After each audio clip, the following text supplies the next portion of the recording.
Standing in the middle is the most dangerous place to be. Tunde was feeling that now, more than ever. Back at home, Bisi was making an effort. A real one. She started waking up earlier. She was cooking his favorite meals. The house, once wrapped in a heavy silence, was now filled with her questions. Did you eat yet? Will you be late coming home? Should I keep your food warm? But even with all this noise, something essential was missing.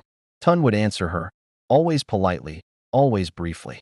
He kept his emotions locked away, a survival skill he'd mastered during the long, lonely months he'd spent without her. At work, his phone buzzed constantly. It was always busy. Even Amaka noticed the shift during their lunches at the restaurant. You're a lot quieter these days, she observed one afternoon, her brow furrowed with concern. Is everything all right? Tunde just nodded, offering a weak smile. How could he possibly explain it to her? How do you tell someone that your wife has finally decided to show up, but only after your heart had already packed its bags and moved out? The timing was a cruel joke, and he was the punchline. One evening, Tunde came home to a scene he hadn't witnessed in years. The lights were on, casting a warm glow, and the table was set for two. Bisi was waiting for him. When he walked in, she offered a small, hopeful smile.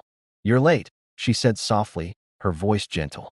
Traffic was bad, he replied, the excuse feeling hollow even to his own ears. They sat down and ate together, a proper meal, for the first time in what felt like a lifetime. But it was awkward, sterile. It felt less like a husband and wife sharing a dinner, and more like two polite strangers who just happened to be eating at the same table. The air was thick with unspoken words, a history of neglect hanging between them. Later that night, as they prepared for bed, the silence stretched until it was almost suffocating. Finally, Bisi broke it. She asked the question that had been haunting both of them, the one she had clearly been avoiding. Is there someone else? Tunde froze. Every muscle in his body went rigid. The silence that followed was deafening, and in that quiet, Bisi found her answer. He finally spoke, his voice barely a whisper. I didn't plan for it to happen. I got so tired of begging you for a little bit of attention. The tears that fell from Bisi's eyes weren't loud or dramatic. They were silent, the quiet kind of tears that stream down your face when a devastating truth finally settles into your soul.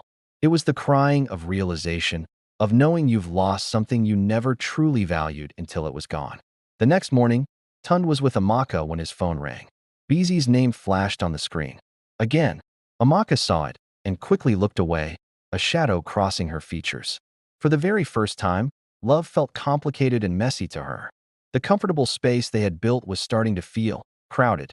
And so, the middle ground Tunde had been standing on began to crack and crumble beneath his feet.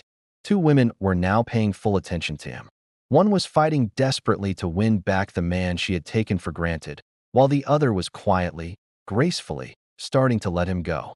And Tunde, he was still stuck, paralyzed by indecision, unable to choose a side. In part 4, this fragile middle is going to completely collapse, and when it does, no one involved will walk away untouched by the fallout.